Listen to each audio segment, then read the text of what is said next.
and get out on the yard at midnight. Make it a party, I guess. Wow. He gets out of prison, and like I said, he's working for Emmendorf in the Bay Area. He hooks up with Fred Mad Dog Vallis.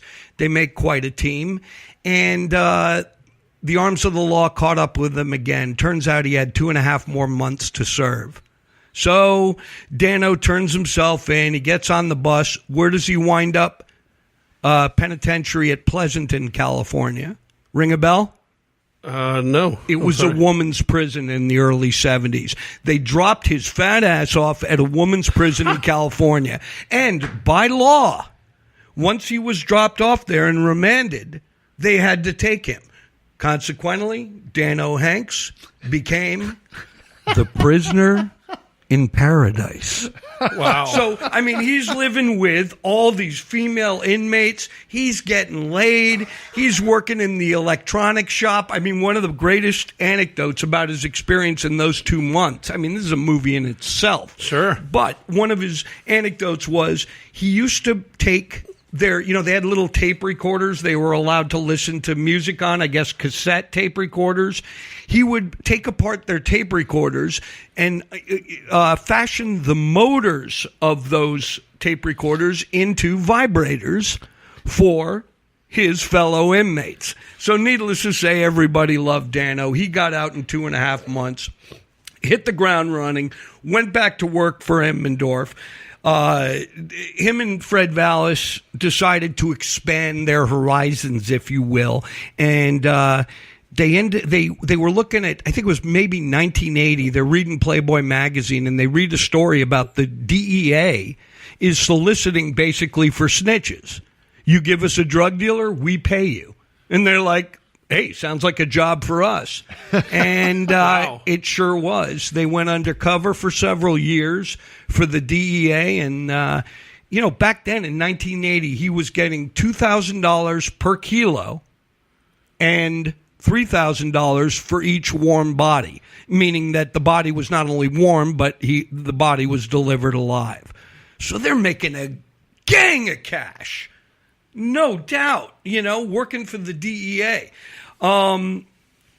Finally, with that experience, things started heating up. The heat was on them, and they sought refuge in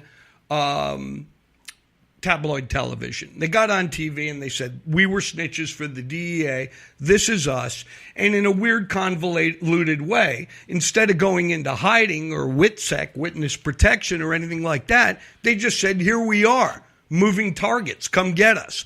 Well, nobody ever did. And then the other thing they did was they busted up Ron the Cigar Sacco. He was a West Coast gambling maven for the mob back east.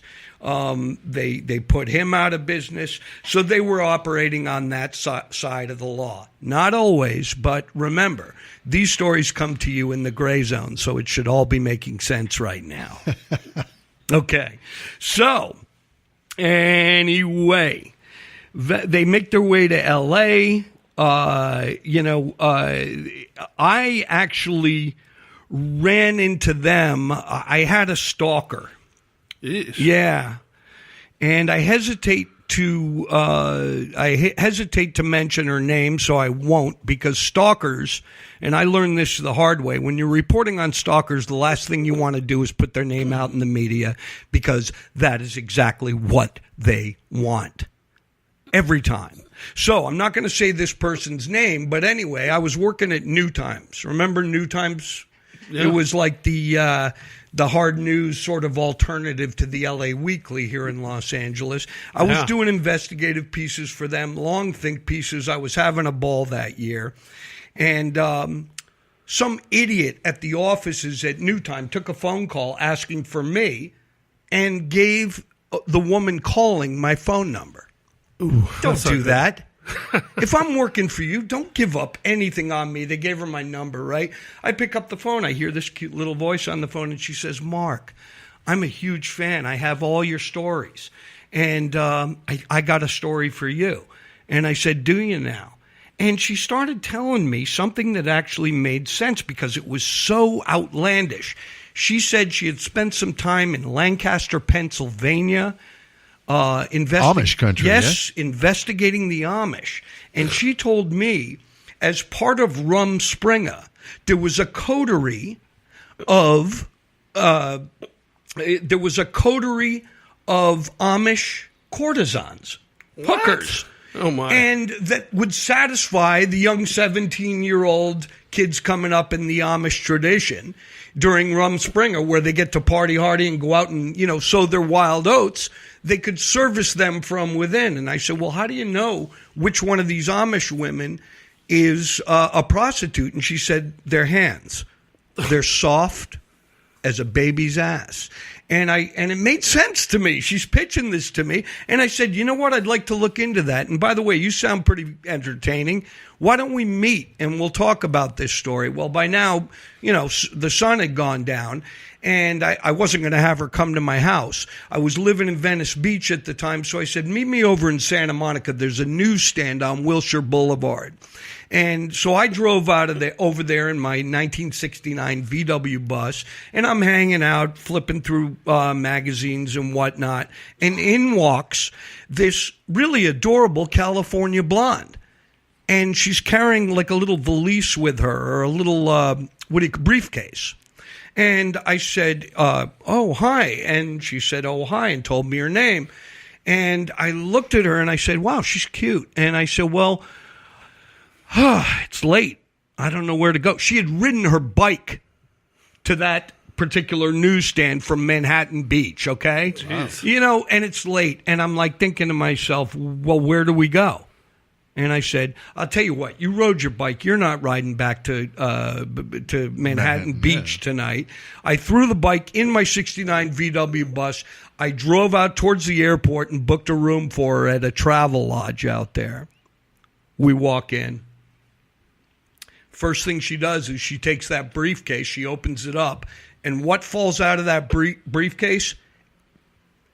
Everything I had ever written that was published in the last 10, 15 years or whatever. She had all my clips. Now, this isn't internet time.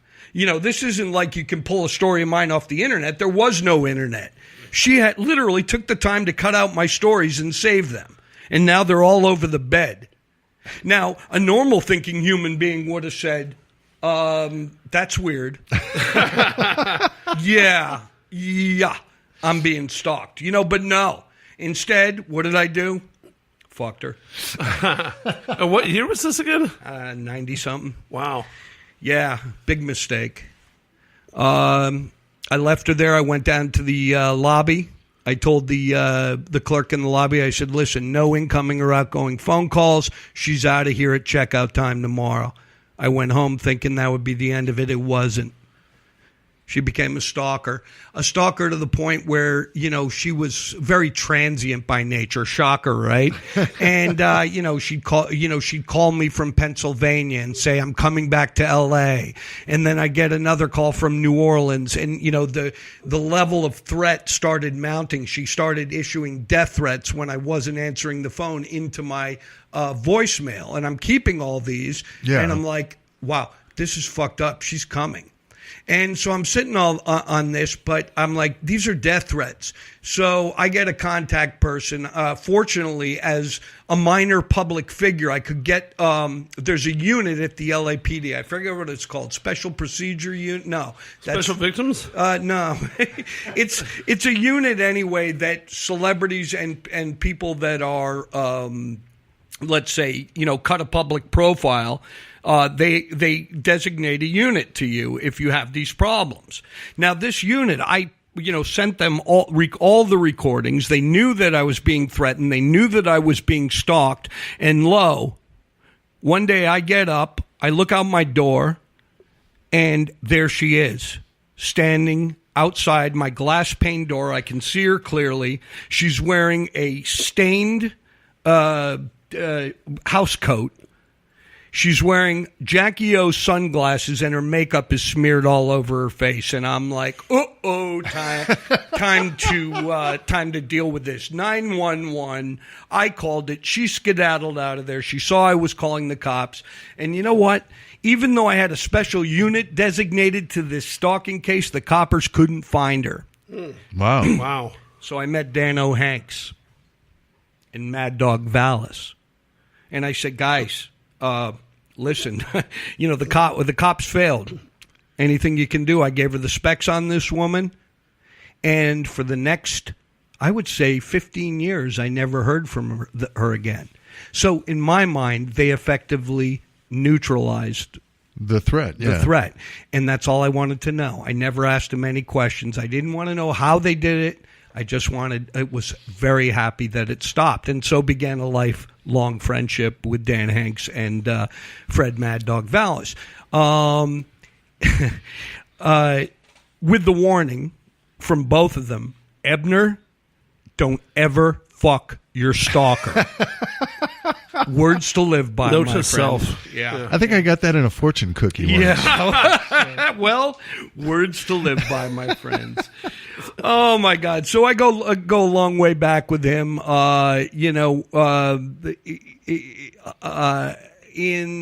2003, I had hooked up with the late great Andrew Breitbart. And, we came up with this half-cocked idea to write a book called Hollywood Interrupted. And the idea was celebrity is a disease, and we are the interventionists. And basically what we did was we compiled all these flameouts, burnouts, petty crimes, high crimes, and we compiled them all and put them into the book that became my New York Times bestseller, Hollywood Interrupted. Still in print, I think.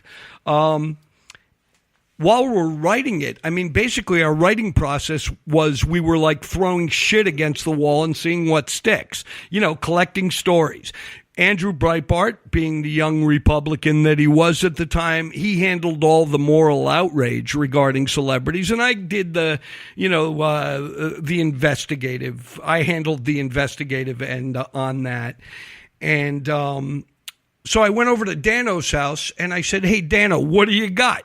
I'm like fielding anything I can get to fill the pages of this book we're doing, and he goes, "Hey, Ebner, go over to my bookshelf over there." And I go over to the bookshelf, and he goes, "Reach up," and he guided my hand to pick out a video cassette box. And what was it? I looked at it, and it was, remember the old childhood classic, The Adventures of Heidi, the Swiss girl with the pigtails? Yeah. The one that interrupted the Super Bowl.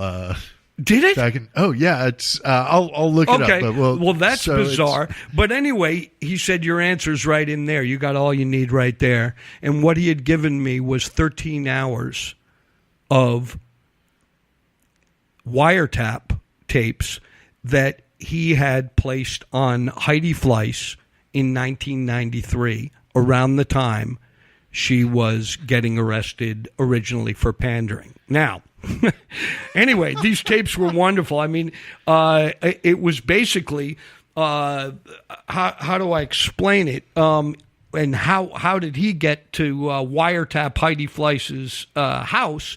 Was that she had an ex-boyfriend, this scumbag Hungarian film director named Ivan Nagy.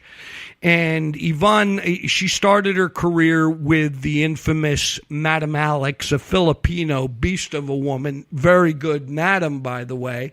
And she had been, basically apprenticing under her in the skin trade, if you will. And she had a breakup with this Ivan Nagy guy. And he was dead set on putting her out of business. I'm sure he had something to do with setting her up on the pandering charges. For listeners that don't know Heidi Fleiss and who I'm talking about, that's the Hollywood Madam. Of course, you know who I'm talking about, and if you don't, you shouldn't be listening to this show. And just another local tip for anyone she was running shop out of On the Rocks, right? The bar upstairs from the Roxy. Well, sure, I'm Sunset. sure that's where she did a lot of networking, but basically she just manned the phones in her house. And what happened was she took over the business when Madame Alex retired. Madame Alex retired because, frankly, all her girls were aging out. of the business. There's only a short lifespan for a hooker in Hollywood. No matter where you are on the food chain, to be honest. And so Heidi was very